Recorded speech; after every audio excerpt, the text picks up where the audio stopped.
markets, speculation, and risk. This is the Chat with Traders podcast, hosted by Aaron Fifield.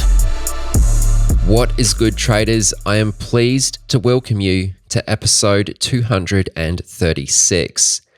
This is the promised and the much anticipated follow-up interview with Lance Breitstein. Lance was formerly a proprietary trader at Trillium. He earned the rank as top trader in both 2020 and 2021 after consecutive 8-figure years, also setting the firm's all-time P&L record. As many of you are already aware, Lance was only on the podcast a few months back, but that was actually an interview we'd recorded a few years back and had been restricted from releasing.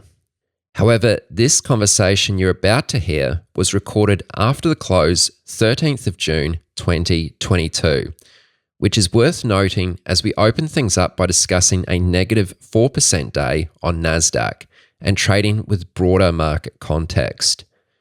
I then have Lance expound upon several trading concepts that have greatly attributed to his performance: the broken slot machine, the right side of the V, and channel fundamentals.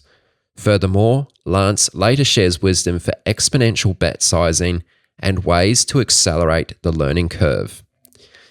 The last thing I'll say, links for everything that Lance makes reference to, including links to our previous episodes, can all be found in the show notes at chatwithtraders.com/236. And now, please enjoy. I consider this to be an extremely valuable episode. Here is part 3 with Mr. Lance Breitstein. All right, man, I'm going to hit record here. And first thing I'm going to ask you is what the hell happened today? How'd you go? So what the hell happened today is a good question. So obviously the market has been weak based on the rising Fed interest rates. Valuations were probably overblown to begin with. So amazingly, what I thought was going to be a boring year after the last couple is pretty much another banner year for overall market volatility. And this weekend, we saw Celsius, one of the crypto lenders, halt withdrawals, which created a panic in crypto. And I think nowadays what happens is crypto is really just a risk asset. And it's between the futures and everything else, it's just innately linked to overall risk assets like the S&P and the Nasdaq. And so I think when you get an implosion in crypto world, it kind of just shifts over and implodes tech and then brings down just all assets globally, which is kind of incredible. So everything's just correlated now. Yeah, it's and I think a lot of that probably has to do with just the scale of investments in crypto, and then I'm sure linking up the futures. I know there's a lot of people out there probably arbing some of that stuff. So what was today like for you? I mean, just for a little bit of context for the people listening, Nasdaq's down 4% or something like that today. I mean, was this a busy day for you? Did you have a lot going on? Yep. So it had the potential to be a busy day where I pretty much cleared my schedule and wanted to make sure that if something crazy was happening, I would be able to capture it. And so kind of like to your surprise, when I mentioned that I didn't do anything so crazy, a lot of this goes with me not wanting to fight the trend. And so for right now, however you base or define the trend, which I would say, first of all, we're making just daily lows on the Nasdaq and even the S&P. And then additionally, on an intraday basis, there were just we were just steadily weak. It was a lot of lower lows, lower highs. And what I want to see is, if we're going to do that, some type of major flush out. And despite the huge move overall, we really never got that flush where volumes weren't really that elevated. And a lot of the characteristics that I need to see that capitulation were not happening. And that always takes people by surprise because they think just simply based on price, I would be involved. But really, none of my decisions are price-based decisions. It all needs to be in conjunction with price over time and volume capitulation. So if the move is what I call like a slope of -1, where you're just steadily decreasing, I will have zero shares and not want to fight that trend, which is largely what happened today. So you're saying you don't want to fight the trend, but is there anything in you that kind of wanted to go with the trend? Like I know that everyone kind of knows after our last interview, you gravitate towards these capitulation trades, but I know your playbook's a bit broader than that. Is there anything in it that sort of gets you into trades to go with the trend, or you were just happy to be on the sidelines today? Oh, sure. So, I mean, that's a great question. And so despite being now known as a capitulation trader and that being one of my specialties, I very much will always try to go with the trend when I can. But the key there is I still need a proper setup. And so in this specific instance, first of all, like big picture, we're just way too overextended over the last couple of days. So nothing, like I think you would have to be insane to start thinking short today just because of how extended we are over the last couple of days. That being said, if something consolidates at a level and then breaks down from that level, I will absolutely consider going with that trend, and vice versa to the upside. So it's not that I just do capitulations, but it's more so capitulations allow you to be reactive and are highly probable and profitable in some of those situations. But I would say I've done a great deal of trading with that trend as well. But I really need that setup, and in this case, yeah, just too extended from anywhere I'd want to be. Because one big trend overall is in my trading is I need everything to align. I need it to be a buy on the intraday. I need it to be a buy on the daily. I want everybody on every time frame screaming buy. And so right now, as far as a short with the trend, you have too many people thinking long because it's just too big of a move. So that helps me avoid a lot of the wishy-washy, choppy stuff and helps me get my win rate up. Yeah, that I think was a really valuable answer, talking about sort of the larger context. We've been down for the past few days now.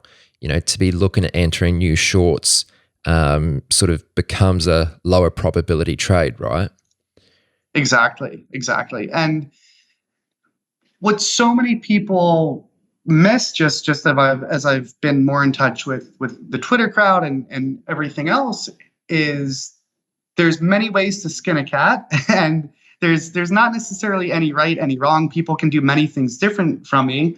But the biggest thing is that when everything aligns, your probability just goes through the roof. And so a lot of people that are struggling with consistency, it's because they're not really getting enough people on their side as far as like, just I want the hedge funds to be buying. I want Warren Buffett to be buying. Good old Warren. Thank God, a couple of years later through COVID, he's still kicking, and I can make an example out of him every time. And I want Warren Buffett to be buying. I want the hedge funds to be buying. I want the intraday traders, the swing traders. I want everybody to be saying, "Holy crap! Like this is a massive opportunity." And right now with that short, there's too many people like myself thinking buy. In fact, like to be this overextended, it's funny. I reached out to Twitter today and asked, can anyone crunch the stats? And there were only 30 other times in history when we've done a 10% move in 3 days. So it's a pretty incredible move. And then statistically, the Twitter user that responded to me, he even crushed the numbers and found that there's actually positive edge in across those data points, that the market tends to bounce from there. So to start thinking short now, that's why you end up with poor results for people that do that. It's because you're just chasing and the odds aren't skewed anymore. It's so against you at this point. That the pendulum swung too far to now think that way. Yeah. I think that's a hugely valuable answer. Anyway, Lance, last time we did the podcast, what was it like when we actually recorded it? I know it only got released a few months ago, but I think when we recorded it, it must have been, 2-3 years ago. What has been happening since? What's been going on since we last left off? Yeah, so what a wild ride it's been. And I can't believe just how popular those episodes were. And thank you for the platform you've given me to promote trading knowledge to the people. Together, we brought a lot of knowledge to the people. And so I would have never imagined what was going to come right after we were speaking, because it was probably a couple months before COVID and the craziness of the years. Yeah. And so as you've mentioned, and appended onto that podcast. So the market went nuts, and I was really hitting my stride of my career where I was zoned in. I had all my reps, I had all my experience, and I was in just the perfect position to capitalize on that. And it was one of those things where if on a normal slow month, and nowadays people forget just how slow the market can normally be, but on a normal month, you might get just like a couple big plays. And maybe you get a couple pocket pairs and you really just try to do whatever you can with 10 jack most weeks. And 2020 and 2021 were pretty much just nonstop pocket pairs every single day. And so that market was a learning opportunity for so many people because you're getting probably 10x, 20x, 30x the reps. And then if you're experienced, you're just able to play the best hands. You know, it's like sitting down at a poker table and all you get is just fire hands. And so when that happens, what was so great is myself and other top traders around me, we just knew like this is it, guys. Like this is the Super Bowl for us. And everything else became second priority. It was time to perform. It was time to take full advantage of it. And every single day you wanted to go in there fully focused and maximize the size and really, as they say, make hay while the sun is shining. And so pretty much I ended up doing that and just put up some banner years for the firm. Was top trader in 2020 and 21. And a lot of people on Twitter have asked, like, what do some of those opportunities look like? And man, I would just say they ranged the full gamut. It's obviously there were a lot of capitulations. AMC and GME were some incredible tickers. But the thing to keep in mind is pretty much every single day you have stocks just going so far in every direction. I mean, I remember especially in March, you had ETFs that were just trading at massive discounts to their net asset value, stuff that should never, ever happen, you know, because again, we're not talking closed-end funds. We're talking fully arbitrageable just ETFs. Like I remember there was this crazy blowout in GDX and GDXJ where they were just some of the most liquid ETFs and largest ETFs in the world, but they were just trading at just egregious discounts due to forced liquidations. So it was just a time of just an exhilarating time and just a once in a lifetime opportunity in the career of a day trader to capitalize on it. Okay. Hopefully it wasn't a true once in a lifetime opportunity and there will be other instances like that to come. What you just said there at the end certainly piqued my interest. Can you talk more about that particular trade? ETFs trading, what was it, way below their net asset value. How do you arbitrage something like that? Yeah. So what happened essentially is it was such a panic and such a liquidity crunch, and some people wanted out of these things regardless of price. Some people were, of course, margin calls and everything else. And so what we saw all across the financial markets, whether it was debt, equity, whatever, is everything was just being liquidated. And so obviously as an ETF, you have your net asset value, which is the value of the components based on their weightings. And so realistically, you should never sell below that or above that just because you can arb it out against the underlying components. But what happened was the markets were just so broken and just so disconnected that GDX and GDXJ were trading at like 10% discounts and stuff. And this wasn't for just small size. This was like all you can eat. You probably could have parked 50 million, 100 million, hundreds of millions of dollars, probably even billions of dollars across all the ETFs that were dislocated.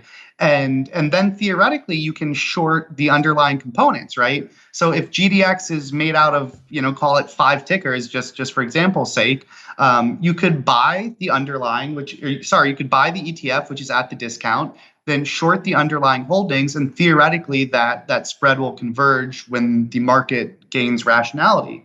But I think people were just at a shortage of capital. And so here's the other thing is ultimately to do those types of trades also takes a massive amount of buying power. So whereas some people might arbitrage that, I largely would do something like that just purely naked. And so the funny part too is you almost don't even want to hedge out the other side of it because even the components are just getting clobbered so much. where it's like, if even the components are panicking, yes, the ETF might be at a discount to the components, but it's like, man, once people stop panicking, all of this is going to bounce higher. And part of the funny part of this too, and the craziness is gold is generally a safe haven asset. And nobody cared about price. It was just get me the hell out. And once that panic kind of abated, those GDX and GDXJ just went off to the races to the upside.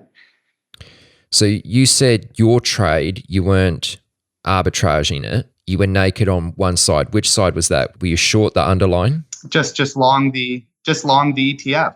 Long the ETF. Okay. The funny part too is when I went long the ETF, the next day, I think it was over a weekend even, and you're just like, well, this is pretty much free money. And sure enough, like the next day, the market was down and the spread got blown out even more. Whereas it really was one of those periods where I think it was John Maynard Keynes who said the market can stay rational longer than you can stay irrational longer than you can stay solvent. And this was one of those things where for many market participants, you could think you're a genius buying GDX at a 3-4% discount, but that doesn't mean it won't go to 10%, 15%, and so on. So you really got to be smart about your exposures and everything else in those times, because realistically anything can happen in the short term. Well, exactly. So that just makes me wonder, like, why you didn't want to treat it as an arbitrage type of trade. It's largely just due to the BP intensity, the buying power intensity. But I would also argue that you run the risk of so many weird things were happening where you couldn't be so confident that other stuff wouldn't get blown out either. So you're also opening up to the risk that spread will just open up more. So maybe GDX and the ETFs will go lower, where maybe then people buy the individual stocks, or maybe someone that's trying to arb that gets blown out and has to unwind. So I'm not like, it's only all risk-free if you can theoretically just hold. And that being a day trader, that really wasn't something I wanted to be tying up my buying power. And so I was more so trying to kind of pick my spot when it reached just peak insanity and get some immediate relief on that. Gotcha. Okay. Lance, since you've come online, you've been sharing a few ideas and a few concepts.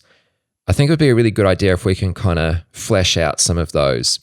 And one of those being the broken slot machine concept, which I think largely plays into stock selection, and I think also ties into kind of what you were talking about earlier, picking those really good opportunities during the past couple of years. So can you speak to the broken slot machine concept? Yep. So this is one of my favorite concepts. And essentially what I say is, you want to find, if you go into a casino, you don't want to sit down at the roulette table. You don't want to sit down at blackjack. There's infinity games that have negative expected value, right? But now what happens if there's a casino where maybe every day or every so often there was some machine that was broken and just had drastically better odds? You would have to be insane to keep on sitting there playing blackjack, roulette, or a normal slot machine. And the reality is that's what a lot of people do, right? So there might be people that only specialize in one type of stock, or there might be people that only trade tech stocks or this or that. And the reality, though, is that's ludicrous, because a lot of the time, most trading is just noise. In a universe of thousands and thousands of stocks and securities, probably each day, there's maybe only 5 to 10 of those that offer really significant edge. And what I would find, though, is people would just be so ingrained in their habits, or just people would label and identify themselves as X kind of trader. And I thought labeling yourself as a type of trader is asinine, right? Like, I don't want to be the capitulation trader if IPOs are like printing money. I don't want to be labeled as the capitulation trader if breakouts and low floats are doing a lot of money. So I really want to move to wherever the most edge is. And so that's my analogy, is you need to find the one that's broken and offering the best odds. And what that might look like is it could be because of something having breaking news, or it could be because of earnings, or it could be because of a technical pattern, or it could be because of panic, and it could be a capitulation. But like the more I meet with traders, or like help people out over the internet, or in some of the mentorship I do, you find that people don't do a good enough job of just finding that play that offers edge. And guess what? You can be the best roulette player on earth.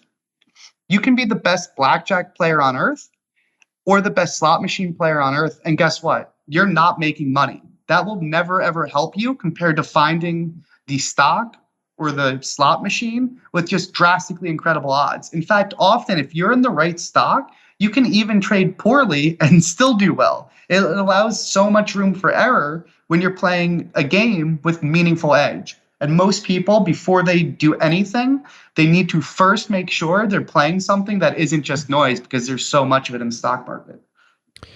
In one of your reports or sort of reviews on one of your trading days, I think you used the word magnify, like it magnifies your edge, which I thought was really such a great word to use. What is your morning process each day for finding the broken slot machine? Yeah. And so even to touch on that real quick, I think one of the places where I mentioned this online on my Twitter was I posted my Carvana MSTR write-up. And that day is the perfect example of this concept. If you are trading a random stock, of course you're going to have negative expected value. And to do better than a random stock, maybe you might trade the Qs or Tesla that day, or Apple, because they were a little bit more in play, a little bit more volatile. And so that's one step closer, but that still wasn't the best slot machine you could have picked. And so what's so fascinating about that trade write-up is I ended up trading 3 tickers out of the whole universe of stocks. And it just so happens that my tickers, when they bounced, the market and the Qs and Apple and Tesla, all of those rolled over to lows. My 3 tickers did not. And I would argue that that is exactly what I mean, where when you're in the right game, it magnifies your edge and gives you that cushion. If I had just simply chosen a less extreme and a less good slot machine, I would have been stopped out and taken a nice size loss rather than having a massive gain. And so by being at the right game in that write-up, that changed the whole trade for me. And that stresses the importance, right? Because you can do everything right, but if you're in the wrong game, you're still going to lose. And it's such a big deal. And so you asked about my morning routine to spot some of these things and identify these things. So first of all, a lot does come down to that prep, especially in this type of situation. So even beforehand, I was studying these tickers. And in that write-up, I mentioned probably a lot of people weren't doing the legwork like I was doing. With MSTR, which holds Bitcoin, essentially, I mean, it's really kind of a software company, but it largely holds Bitcoin as part of its assets and moves with the price of Bitcoin. I highlighted in my write-up that MSTR, despite largely being a Bitcoin tracker, was down 2x the move as the price of Bitcoin. So if you want to talk about a cushion, I could very well potentially have bought MSTR, and there was so much cushion where in the long run, potentially, if Bitcoin went another 25% lower, I might still have broken even. And if Bitcoin bounced, then the upside would have just been incredible. So part of that morning prep was I was studying these. I was looking at the charts. I was analyzing the daily charts. I was analyzing the volume turnover as the percentage of the float. I was thinking about the risks involved. I was thinking about what prices I would want the most. So a lot of it does come down to that morning routine. And a lot of it is also being aware of just what's in play and what's working. If the market's melting and you're thinking, ooh, like my slot machine is going to be breakouts, you're probably playing the wrong game. That being said, there are times when IPOs all just have incredible follow through, or there's times when IPOs all just melt and they can be great shorts. So a lot of that is being aware of what's working in the market, what's offering the most edge, and really taking the time to make sure you're in the right stocks. Because if you're not, then you're done before you even start. So you use this example here of 3 tickers you traded during a that you wrote about in that report. Do you have another example? I'm just, because I know this is such an important concept to you. I'm just thinking if we can sort of really drive it home. Is there another example you can think of, where you did a good job of identifying, as you call it, the broken slot machine for the day? Yeah, sure. Even in some of the prior Nasdaq panics this year, there's a big difference between playing a stock that isn't that moving that much, or I think back in February there was a time where I played Tesla, and the market was down a couple percent, but Tesla, for whatever reason, was down like 50, 60 points. I think it was gapping down to like 690. And this was the case where it seemed to be down so much more than the market and making such a large move, despite Tesla actually being generally a very, very great bouncer. And this was the case where we then also had a sell imbalance. And I was thinking in my head, oh man, I wonder if this is just somebody that's really panicking out of this thing. I ended up buying and taking the other side of that imbalance. And sure enough, the second that imbalance and the market opened and everything crossed, Tesla just took off like a rocket. And what I essentially was doing was I was buying a ticker that was so much more overextended than the market. Oh, you want to know actually what's even more ironic about this move is this move in February was on the back of the Russia-Ukraine invasion. And so oil prices were spiking that day, and all this was shooting the market down. And so you also have the added layer of irony that, like, wait a second, if oil prices are going to the moon and we're going to have this war and gas prices are up, if anything, you can make the argument that stimulates more electric vehicle demand. So from many layers, you start to build all this cushion and this logic behind buying Tesla rather than buying the Nasdaq. And when you end up doing this properly, it doesn't just magnify your reward, but it also reduces your risk, because there's many situations where when you're in the right slot machine and playing the right ticker, the market can panic or sell off further. And so often your ticker will end up staying flat, or at least greatly relatively perform. And so really it's not just a matter of higher reward, it's also lower risk and even better probability of outcomes, which is so important. Okay. I just want to make sure that I sort of understand what you're saying there. It's interesting because, when the whole war in Ukraine initially kicked off, like everything was down though, wasn't it? Like the whole market was down. So is that, probably plays into part of the reason why Tesla was down, right? Yeah. So why were you like looking to buy? Yeah. I was able to even just, while we were talking, look up the date. I think we're talking February 24th for just more clarity when people listen to this. So much of what I do is, again, it's not just about price. It's about price over time. And so if people end up pulling this Tesla chart, something like 5 days prior or so on February 17th, Tesla was at around 920. In a matter of 5 trading days, we're now gapping down sub 700 in a straight line, all down days. And so it's not that 700 is some magic price, but it's just that we went there so far, so quick, right? Did the long-term expectations for Tesla probably really change over 20% in a matter of a week? No, probably not. And so the reason why I'm thinking that is just because it was so far, so quick. And so even as we record today in a period of market environment, and for the viewers and listeners, this is June 13th, after, like you said, the market was down 4+% or so. And so the reason why today, or these days, I even have a long bias, it's not because the market was down so much, but it's more so because the market and the Nasdaq was down over 10% in 3 days. Like, those are just stunning moves when what really changed in the world so quickly. Like it's price over time is the magic that everything needs to be viewed in, not just price. Okay. Very good. Let's keep moving now onto another concept. And again, this is one which you've shared online, but I think it would be good if we could flesh it out a bit more.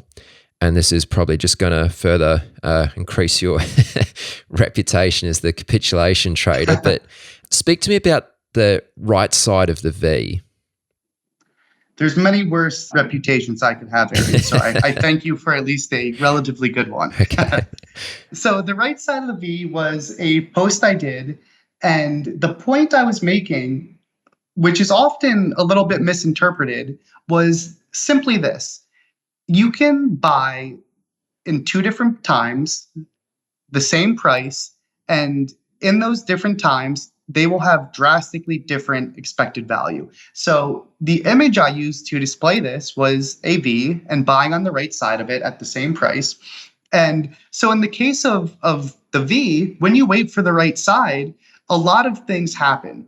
So first of all, you now have a stop in that you can use at lows as opposed to no stop when you're buying on the way down. And the second thing is not only do you have a stop, but your probability of success is higher because now you're going with the trend rather than fighting with the trend or fighting the trend. And so many people often miss the point. They say like, oh, like in your chart you drew, like you only know that it went up after with the benefit of hindsight. But those people aren't understanding that like it doesn't matter what happens after. Like regardless of the outcome, in that moment in time, you still have a stop and you're now going with the trend on the way up rather than the way down. And there's many ways without hindsight that you can define being with the trend, right? Like maybe you broke a downtrend. Maybe you're making higher highs and higher lows. Maybe price is just simply going up rather than down. So it's very much not hindsight biased. And number two, the other thing that I think people fail to realize is it's not just about waiting for the turn. This concept applies to so many different situations. So the example that I like to give is also in breakouts or in breaking news. And if you have some stock that's setting up with a really, really nice level, some nice resistance, maybe at $10, I want to buy 1001. I want to buy right when it breaks if it's a really, really good setup. And in the best setups, in my opinion, that stock will just be gone. Everybody else will scramble to buy. It takes off, pushes away from the level, and you're in the money and it's never looking back. And if, though, I were to only buy the ones that come back and I buy 1001 after it fails to go or if it's just putzing around somewhere, I might be buying 1001 and it's the same price, but my probability outcome and like the reward and everything is just so much different than when I bought it initially. And an even more extreme example of that is in breaking news. If I were to tell you, all of a sudden the Fed isn't going to raise interest rates, when you first buy the market, if I can buy from flat those prints, I have amazing expected value on that.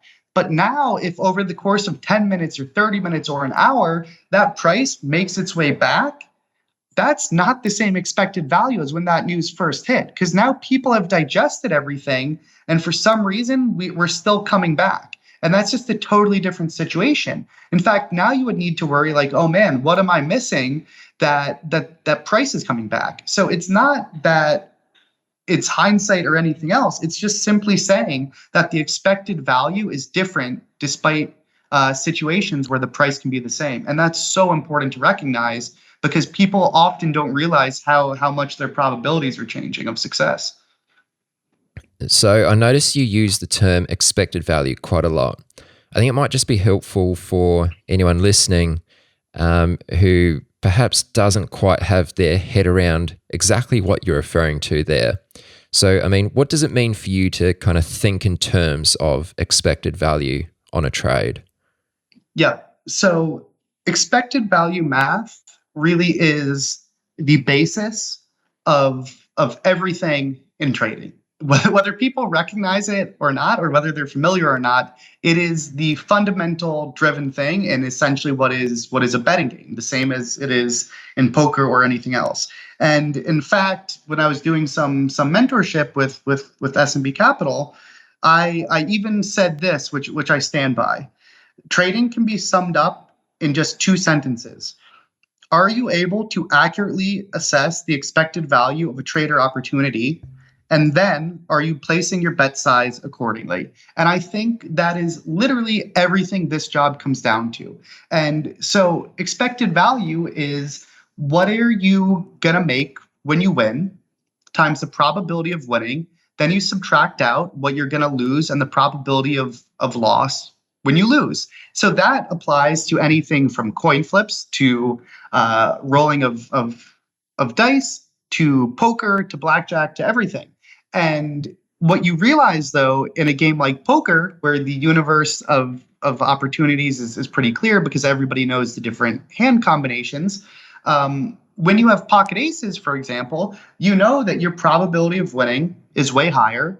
And as a result, your expected value of that hand, essentially, if you were to play that hand 1,000 times, what are you generally going to win?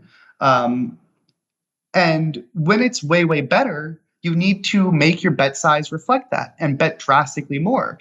And so expected value and your ability to accurately assess it really comes down to every single thing you do in this job. Every single trade you put on, every single sizing decision, it all comes down to, are you doing that according to the actual true expected value? But with trading, it's quite hard, right? Because those variables can be way harder. There's times where you might buy a breakout and you don't know what the reward is. So unless you have a target, filling out what that reward is can be quite hard. We might just need to estimate. If anything, the easiest one generally to handicap is simply your risk. You know what you're going to lose if you're wrong because you just know what your stop is generally. But the other part that makes it extremely hard is there's a very wide probability spectrum. Unlike in poker or in flipping a coin or some of the other mathematical just thinking exercises, the spectrum of what can happen is enormous in trading. Right? It's not like chess or checkers or anything else where there's just an unlimited essential range of outcomes.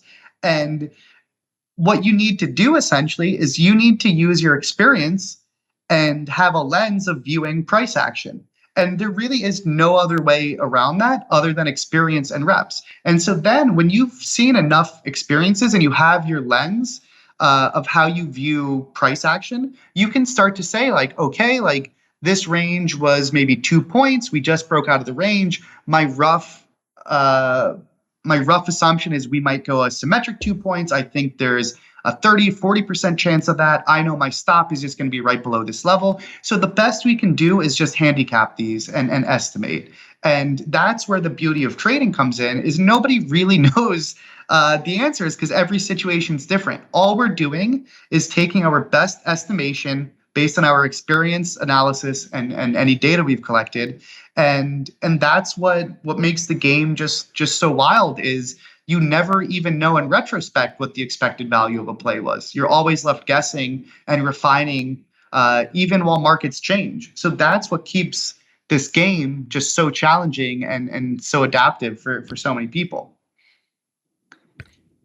Can you give an example of a right side of the V trade? I'm just trying to, it'd be nice if you could share sort of a real world example of where you've kind of waited for that little turn. I don't know if maybe MSTR, I know that's a trade you wrote about in your report, sort of dropped from $300 to I think about $150. Is that right? In 4 days? Seems like a huge drop. Oh, indeed it was. Exactly. So I know that's something you came in and bought, but how did you time that? Like, I presume you waited for the right side of the V, right? Yeah, absolutely. And so what happens with this is it really, and again, my way of defining a change in trend isn't necessarily what's going to be right for anyone else. There's many ways to skin a cat. Everyone will think I have the magic answers when there really is no magic answer, because there's many of them. And what I say might disagree with other people. And the amazing part is we can all be right. And so for me with MSTR, this stock was clearly melting, just quite a large amount, as you said.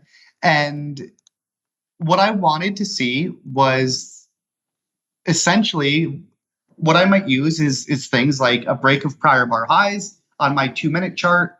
Another thing I might use is potentially a break of a moving average. there's many different ways to define it. It could also be a trend line, and you really don't know how it's going to pan out until you actually see it in real time. There's always just going to be uncertainty. So in the case with MSTR, is we sold off aggressively off the open. The market was, essentially everything was going lower off the open. And I think I'm trying to pull up the chart real quick just so I can give a better answer. I do think we had a little flush right off the open and a little bounce. And so maybe, I can't tell just from this picture, but maybe you did break prior bar highs, maybe you don't. But really what did it for me was at around 845 or so, a lot of stocks went to the upper limit, which in the US markets, that's just essentially a volatility halt where there's just so much excess demand and the stocks moved up so far so quickly that they halt the stock. And so for me, it's never just one thing, it's a confluence of everything. And so MSTR was selling off very, very, very aggressively, while everything else, Bitcoin wasn't really making the move like it was. The Nasdaq wasn't making the move like it was. So then once Carvana and I think Beyond Meat and some of the others went to the limit up, MSTR then broke 2-minute prior bar highs. And that now was going to be essentially the right side of the V. And so to the critics that say, oh, it's all hindsight. So that's my entry, right? Once I'm getting along above those prior bar highs, anything can still unfold, right? Like it could still go to lows. We could sit there flat. All I'm simply saying is now I at least have a stop, and now the trend is going higher. And so that is essentially waiting for the turn, right? Because otherwise I could have been buying 150 off the open, 145 off the open, 142. So it's not really just one thing in a vacuum, but it's how do all these variables and all these nuances come together to then trigger kind of that buy signal. And when I'm waiting for that to trigger, right, I'm only doing it once we're bouncing rather than when prices are going down and the trend's against me.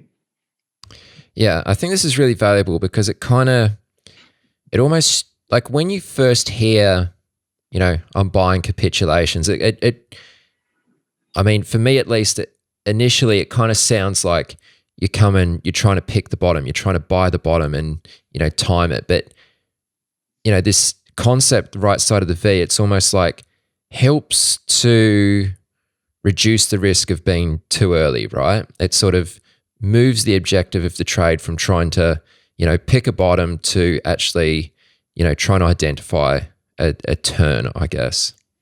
Yeah. And what I would find is, because ultimately all this comes from experience, right? None of these things are theoretical. And what I would find is before I waited for the right side of the V and waited for the turn, is so often buying on the way down, one of two things would happen.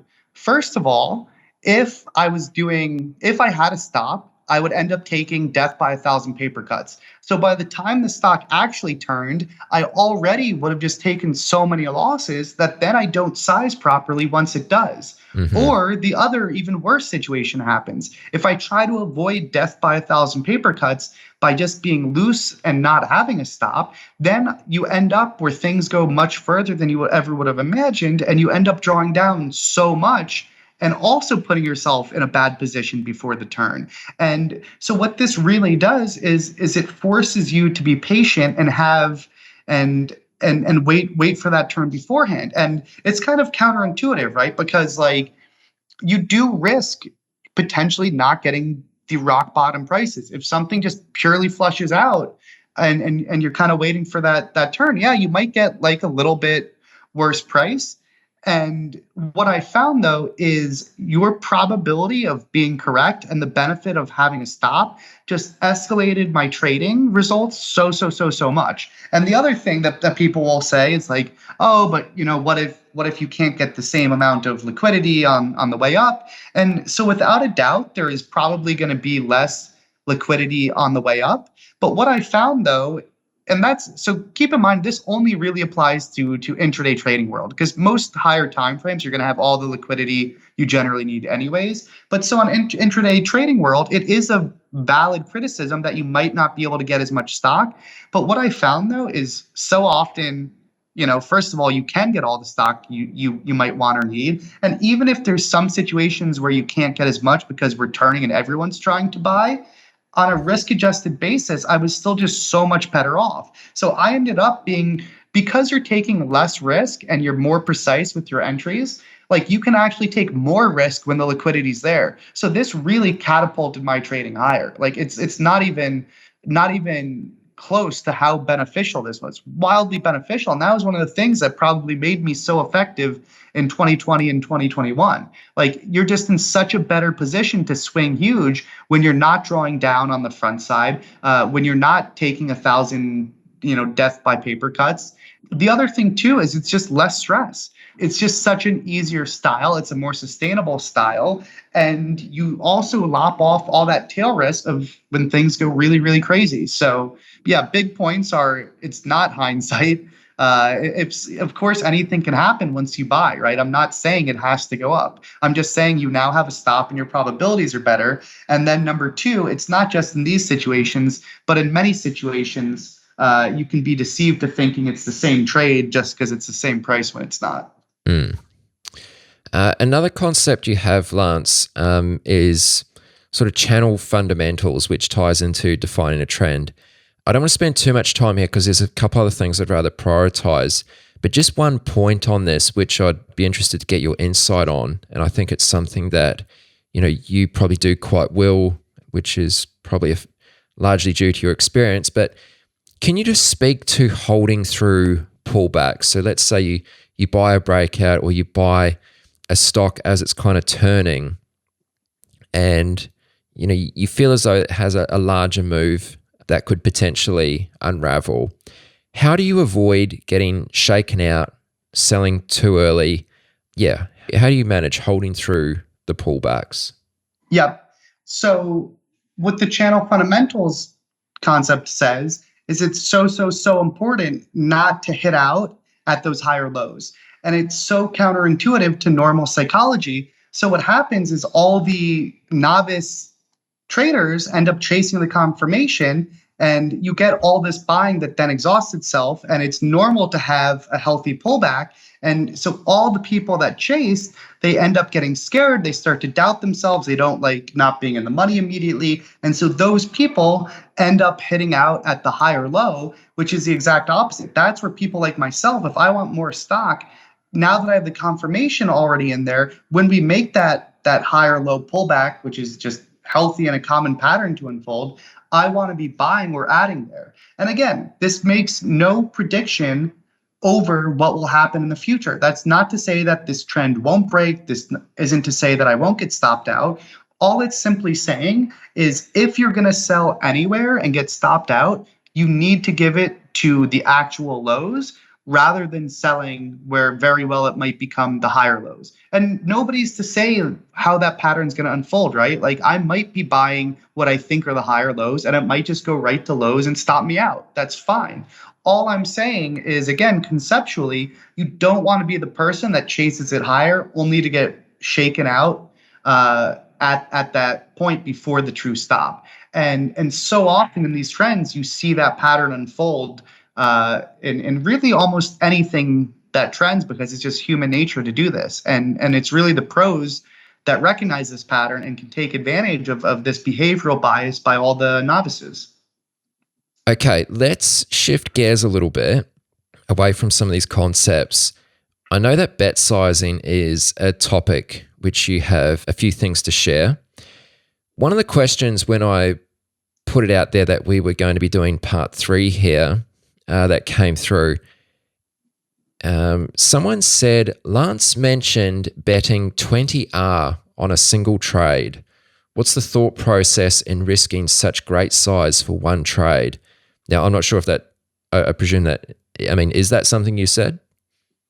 So I can't off the top of my mind think of precisely what that might reference to, but I do think the concept is true that And this is something I work with so much with the traders I mentor, or with some of the guys at S&B Capital, is all the really great traders I know, they have enormous skew in their trading. And so when the opportunity set gets drastically skewed in their favor, when they get those pocket aces, they are not betting linearly. And so what I mean by that, right, is if you have 2-7 or maybe 5-10 or 7-10 and you bet $1, and then if you get queens, you bet $2. Then when you get aces, you bet $3. You will not be a profitable poker player. Why is that? Because so many times you're going to lose on the mediocre, wishy-washy hands, and it's not going to offset enough when you get the rare aces. And so what the really, really great traders recognize is on those specific, special, really exceptional hands, you need to bet exponentially.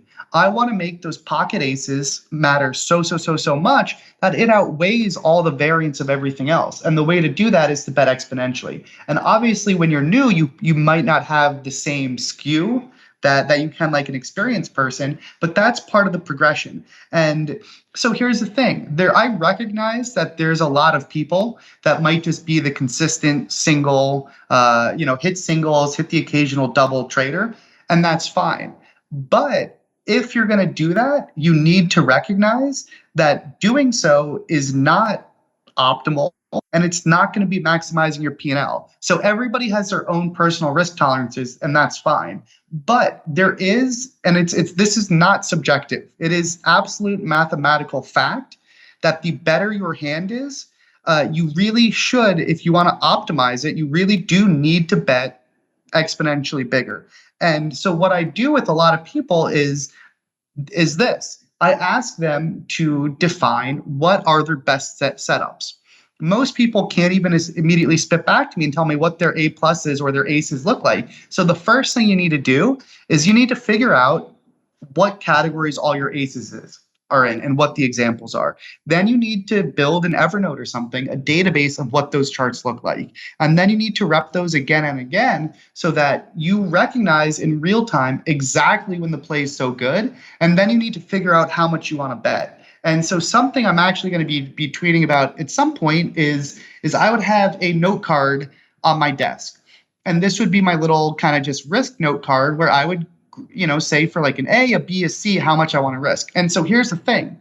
For most people, their C might be $1,000, a B is $2,000, and A is $3,000. For me, a C, because I tend to be fairly selective, I might just not trade a C trade at all. But then a B might be 5 to 10K, but then an A might be 100K, and an A plus might be hundreds and hundreds and hundreds of thousands at risk.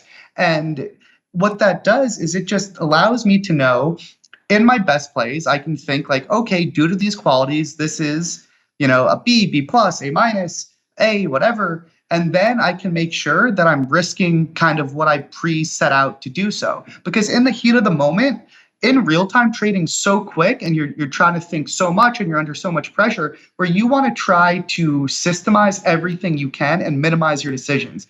So if I can simply look down at a note card and know like, okay, Lance, like you think this is an A, you think it's an A for these qualities, you better be risking this amount. And all it does is help you be more conscious about your bet sizing on these plays. And it's kind of just, this allows people to just have so much more skew in their trading. And when you do this effectively, what can become like a break-even trader, it can just have drastically crazy results. Like this was one of the things that helped me break out so much and accelerate so quickly is because once I started to know what I was good at and recognize these opportunities, I was just betting so much on these, and it's just rocket fire when you're betting on the right places.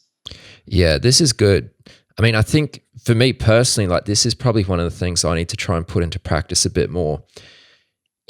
This all sounds really great to hear about it, and sort of, I mean, theory is not the right word, but just, it all makes sense logically when you talk about it here, right? But what happens when you take a loss? Like, how do you manage that? Yeah. Because as you start to try and implement something like this, Obviously, even though this might be a really great setup for you, it might be A++ or whatever you want to call it, doesn't necessarily mean it's going to be a winning trade. Yep. And so this is such an important question. And I know, so I have a performance psychologist who really specializes as a trading psychologist, essentially the Wendy's of billions. And this is a topic he's been asked a ton. And what I would relate with this is, if this is something you want to work on, like, you need to go all the way with it. You need to actually commit and stick with it. So the analogy I would give is, what a lot of people end up doing is, it's like learning to swim, right? And you swim halfway across the pool and you say, "Oh my God, like, this is so scary. I don't think I can do it. Like, oh no, this is awful." And so then, even though you're halfway across the pool, you swim right back, and for all of your hard work, you get none of the benefit, and you never actually made it across the pool, even though, like, you just needed a little faith. And so what people will do is they say, "Oh, of course I want to increase my sizing, and of course I want to grow and do all this stuff." But at the first loss, they say, "Holy crap, this wasn't for me." And so what I would say helps with this is, one, being gradual, right? You don't need to become a hero overnight. Just make gradual steps. And then two, expect that you're going to have doubt. And it's all part of it, right? Like, this is something where if you don't leave your comfort zone, you're never going to be able to grow. And so it's totally, totally normal that losses are going to occur. And so often when you're trying to grow, like, people might even, like, just overreach a little bit. And that, the way to view it is, that is the cost of growth. That discomfort, that doubt, those are exactly the feelings that actually prevent people from doing the same growth step that you're trying to do. And once you frame it that way, that your feelings of fear and that any losses, any drawdowns are normal, again, assuming you're doing it responsibly. I'm not saying be an idiot and lose $1 million and that's normal, but done responsibly and with the system and the data to back it up. It's one of those things where when you get halfway across the pool, you need to say to yourself, like, look, this is supposed to be scary, but I've thought about this. I've game planned this. I'm doing this intelligently. I know this is the right path for me to grow. So I got to keep on growing, and I got to keep swimming and reach the other side. And that I think would help a lot of people, because what you asked is so common. And I can even think of one specific person I mentor that experienced exactly that. And ultimately, he just had to have this conversation with himself. And Jonathan Katz was guiding him through it. And he recognized, like, look, growth is important to me. And look, yes, I have been taking losses, but I've been taking losses for the right reasons and to pursue this next step. And that discomfort is what I need to be there. And I will keep on swimming to the other side now. I was going to ask you, but I feel like you've probably already answered this to a certain extent. Like, if someone can clearly lay out what is their kind of ideal play, and they want to start betting exponentially larger on those particular plays, what's an example of an exponential bet? Yep. So here's the number one thing I would recommend people test out on this. Estimate roughly how much you are risking in your C trades. Figure out how much you're risking in your B trades and your A trades. And look, I know people are going to argue, what about the B plus, the A minus? Like, it's just a gradient, And this will transform the average novice's trading. Whatever you're risking on a C trade, transform that and make that zero. Just stop trading the C trade. It's not worth the headache. And again, it's all subjective.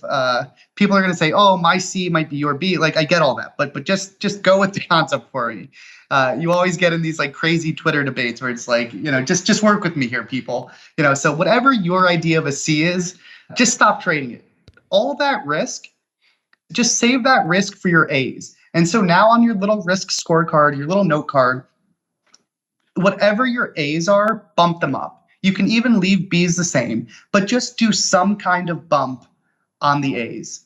And look, look, if you're really experienced, you can allow it to be very exponential. But I get it. If you're a couple months in, a couple years in, you don't have the same buying power flexibility, you don't have the same risk limit flexibility, the share size flexibility, but just move in the right direction, right? We don't need perfection. We don't need massive leaps. Just each day and each week and each month, move a little bit closer to this exponential bet sizing. And then the more experience you get, exaggerate it.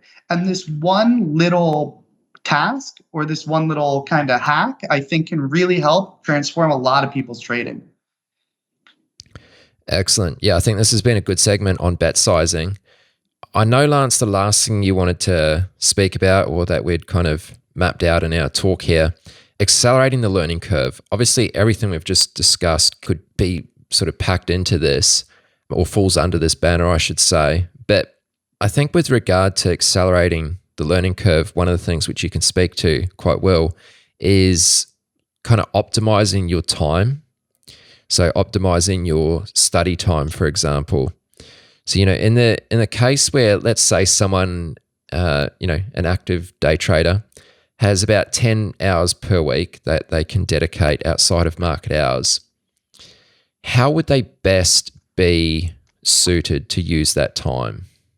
Like, what's the most effective use of those 10 hours per week outside of market hours? Yeah, great question. And so a lot of positive feedback I got was on meta learning. People wanted to hear more. People wanted some resources. Some books I would recommend.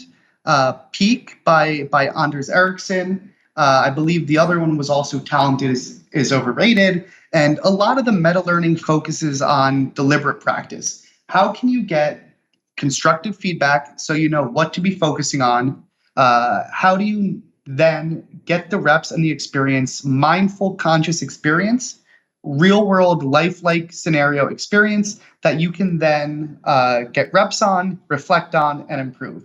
And so even if you read, I think it was the swing coach for Tiger Woods, in his biography about Tiger, he talks about Tiger Woods would never, ever hit a ball at the range or anywhere and then not reflect on the shot. So whereas most people might go to the driving range, especially if you're a pro and you're hitting, 10,000 balls a day or something, people would just mindlessly hit and get nothing done. It wouldn't accomplish anything. And he would say that he never once ever saw Tiger mindlessly hitting.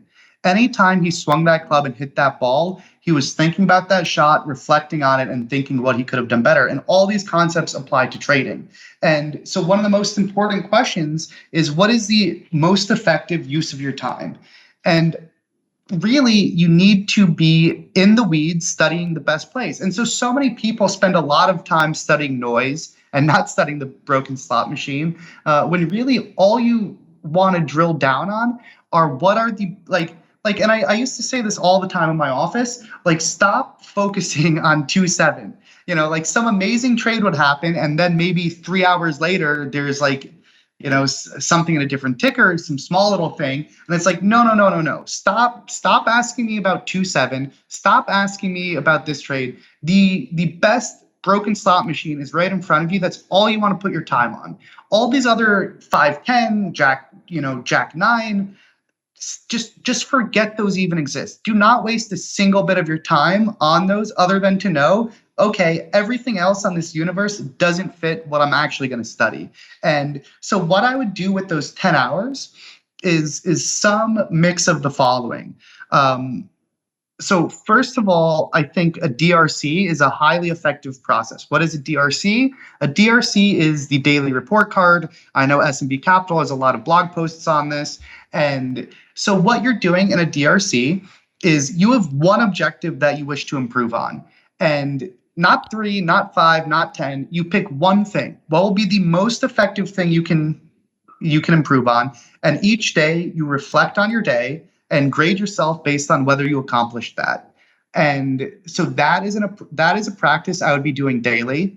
Another thing I would be doing is every big trade I would be writing up in very high detail. Again, I'm not writing up the 7-2. I'm not writing up the Jack 5. Not that those not that it's not useful, but just because time is always limited, right? It's a limited finite resource on when we're maximally focused and fresh. So I would be writing up the aces of each week, the pocket pairs of each week in extremely high detail. The other thing I would be doing, and I posted about this and did a video with SMB on this, is I would be recording my trading screens throughout the week. And every time there was a really big play, I would be trimming that video and building this database of what those big plays look like. And I would just be repping that again and again and again. I guess if the fourth practice would be to get some type of feedback from a mentor or a better trader than you, or even someone on your level, just someone that can help provide constructive feedback.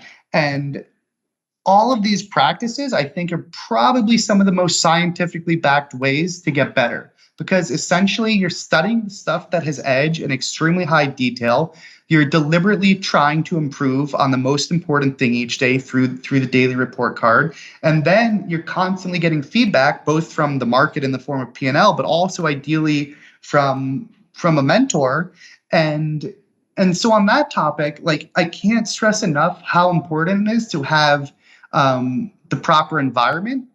And I know retail traders say, like, oh, like, I don't work for a firm, I don't have that type of mentorship, that type of environment. Well, like, first of all, I would do everything you can do to get that, because it really is that important. And then if you can't work for a firm for whatever reason, you need to do your best to build that. And so whether that's joining some of the reputable online trading groups, or just finding a mentor. Again, how do you find a mentor? The short answer is, because people always ask, you need to first provide value to them, get creative, do the thinking, do the legwork. There are ways out there. And like, if you follow these practices with the guidance of a mentor to help refine you and hone where that time should be, I think that's really just a recipe for success in a very short amount of time. This is another question that came through online. You're a big advocate of Atomic Habits, the book by James Clear. And this is something you spoke about on the last podcast we did together, is those 1% daily improvements. Are there any other concepts that you've put into practice from James's work? Yeah, so that is a great question. And I would truly say that book is the Bible for me. So it's not just the 1% improvement. Every single part of that book, I would say, is just immensely valuable. One thing that's so important is just that essentially your performance is a lagging indicator of your habits. And so what I see all the time is people will start to do well. And this is just one of the most common things. People will start to do well, and because they start to do well, they then coast. And they stop doing their DRC, they stop putting the time in, they start going out during the week and going to work hungover, they don't get good sleep. And so all the successful habits they were doing that led to their outperformance, they stopped doing. And you can get away with it for a little bit. And so when you stop doing those, you think, oh, I'm fine. And maybe a week, a month, couple months goes by. And then not too long after, all the things that helped you succeed are gone. And then, sure enough, your performance starts to follow and you can't figure out why. And so then I get all of these people that come to me and say, oh, I can't figure it out. Why am I doing this? And I say, are you doing X, Y, and Z? And they say, oh, I kind of stopped that once I was doing well. And I say, well, yeah, well, what do you expect?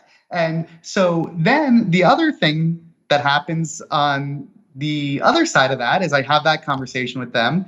And then a couple days go by, a week goes by, and they say, Lance, like, I started doing a DRC, I started getting good sleep. Like, how come I'm still losing money, or how come I'm not like magically making money? And the answer is because it takes time. There's a lag. So that concept is so important. I think what he talks about regarding identity is immensely valuable. If you identify yourself as a disciplined trader, and what if your identity is I always take my stop? That's who I am. No matter what, I take my stop. that's a very powerful thing to have, because what happens is in those questionable moments where you might otherwise have the behaviors fighting you to not take it, and maybe you're hoping and praying, when your identity is this is who I am, it overrides a lot of those things. And one funny thing for me is for many years now, I say I don't like dessert. And it's not this even came before Atomic Habits. It's just like I love savory. Like give me the burger, give me the pizza. I will eat a disgusting amount, which all my friends can attest to. But when it comes to dessert, my identity has always been, look, I'm not a sweets person. I don't eat dessert. And what that translates to is like, it's not that I don't like these things, right? Like if you give me like, apple pie or a muffin or whatever, or chocolate chip cookies, like it's not that I don't like it, but it's so ingrained in me that like it's just not what I crave. And so I might have it maybe a couple times a year, but that identity really powers me through. Same with the identity is I'm someone that does not miss a workout, right? And so what that allows me to do is even if I'm traveling for work or even if I'm busy in my life, it's one of those things where because that's what I tell myself, I reprioritize my values, and that makes a difference. Even dumb things like I say, look, guys, I walk everywhere. I take the stairs, and even it's almost like a fake it till you make it. But it's one of those things where it's like unless I really need to take an elevator or take an Uber or drive, I will really try to walk, and this stuff adds up. So that stuff is immensely valuable. I think controlling your environment being more important than willpower is huge. And all the time, if people miss their stops or they take shitty trades, they say, oh, I just ran out of willpower. And willpower is immensely difficult to control. It's immensely hard to fight willpower.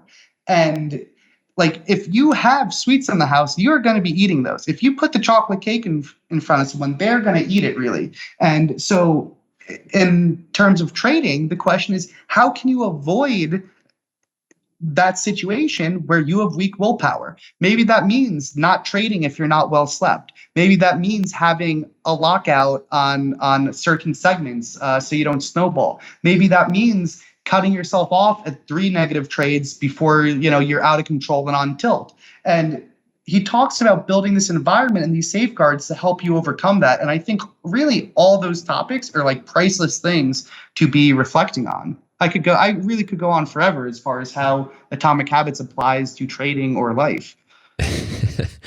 Yeah, well, I know we said at the beginning of this that we'll try and keep it to about an hour, but I know we've gone well above and beyond that already. So classic us. Yeah, there was one question I thought I would ask you though, so let me just ask this, and then we'll wrap things up here. And I'm not even sure the best way to phrase this question, but I find myself, and I talk to other traders, frequently, and the one thing I hear all the time is traders going, "Oh, I should have done this. Oh, I should have done that. Oh, I shouldn't have sold it here, or I shouldn't have been so quick to cut this trade off." And I try and catch myself each time I kind of use that sort of language. And I think I don't know, what do you read into that? Obviously I'm sure you've heard it as well. I don't think anyone says, the phrase, I should have more than traders.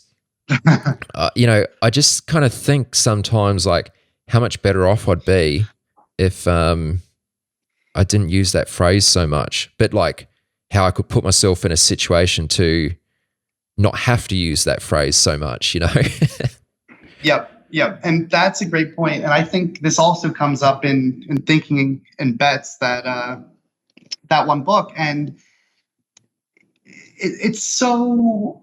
I know a little bit of it's like obviously hindsight, but...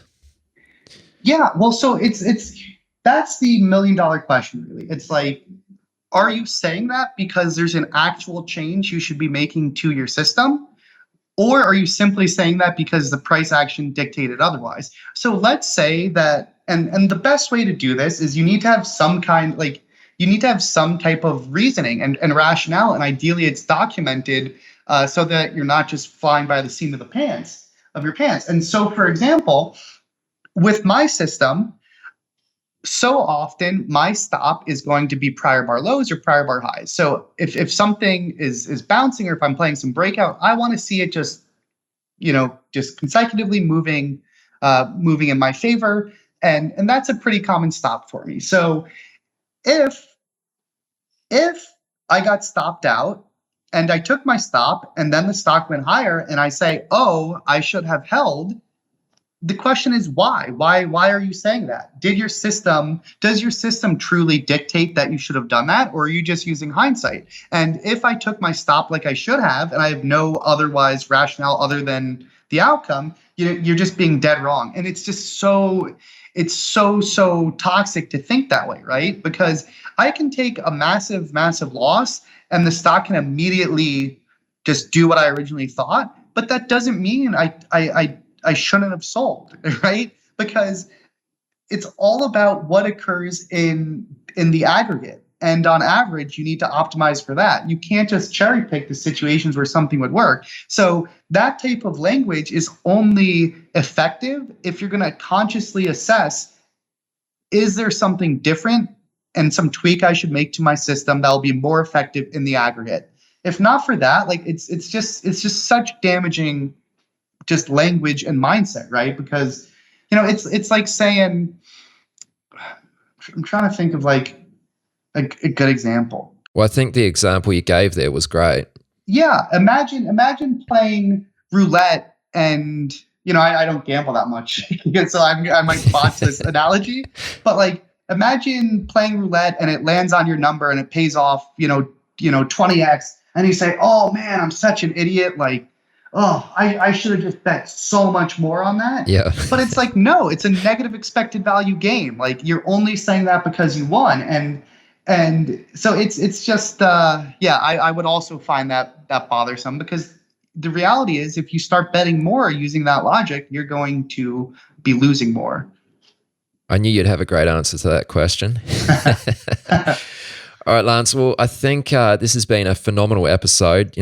I won't lie, I was feeling a little bit of pressure because I know the punters enjoyed those first couple episodes. So, I feel like we really had to deliver this time around.